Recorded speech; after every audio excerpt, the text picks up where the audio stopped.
வணக்கம். நமசிவாயம். கோரக்கச்சித்தர் வெள்ளிங்கிரிமலை கோரக்கச்சித்தர் யூடியூப் சேனலில் இருந்து சுவாமி உதயகிரி பேசுகிறேன். இன்றைக்கி துறவு வாழ்க்கையில் இருக்கிறவங்க மெய்ஞானத்தை அடைந்து சென்று கொண்டு இருக்கின்றார்கள் அப்படின்னு வச்சுக்கோங்களேன்.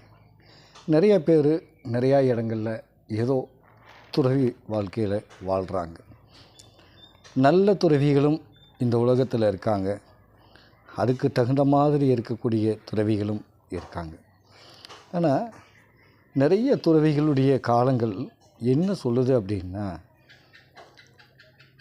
ஒருத்தர் பசிக்காக வேண்டி ஒருத்தர் துறவி ஆயிடுறாங்க. இரண்டாவது, வறுமையினுடைய காரணத்தினால எதுவும் சம்பாரித்து போட முடியல அப்படிங்கிற ஒரு காரணத்தினாலையும் சில பேர் துறவி ஆயிடுறாங்க. மூன்றாவதாக, உடலில் நோய் இருக்கும், அதில் துறவி ஆயிடுறாங்க. சாமியாராகி அவங்க அப்படியே தெரிகிறாங்க.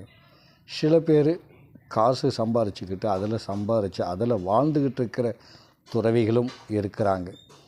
இந்த மாதிரி ஒவ்வொரு துறவிகளும் இருந்துக்கிட்டு தான் இருக்காங்க.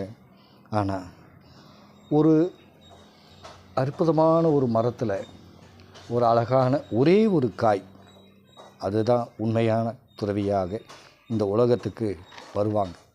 இந்த உண்மையான துறவிகள் வருகின்ற பொழுது தான் எல்லாமே நல்லது நடக்கும் இல்லையா? எல்லாமே நல்ல நிலையை, நல்ல செயல்கள் நம்ம கொண்டு போகணுங்கிறது தான் இந்த நோக்கம்.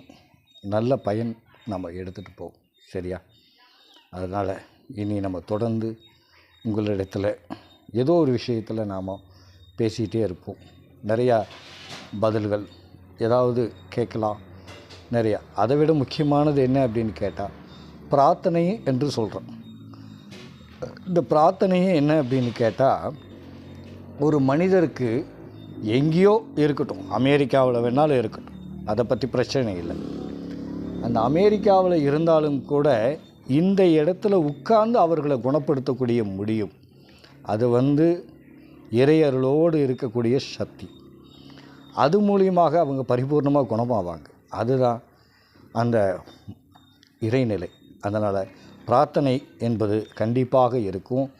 ஒவ்வொருத்தருக்கும் அவங்க ஃபோன் நம்பர்ஸ், ரெண்டாவது அவங்க பேர், தாயாருடைய பெயர், இதெல்லாம் நம்ம கொடுக்கும்போது உங்களுக்கு அந்த பிரார்த்தனை பண்ணிக்கிட்டு உடனே திருப்பி கேட்கப்படும். இது கண்டிப்பாக விசித்திரமாக நடக்கக்கூடிய செயல். அந்த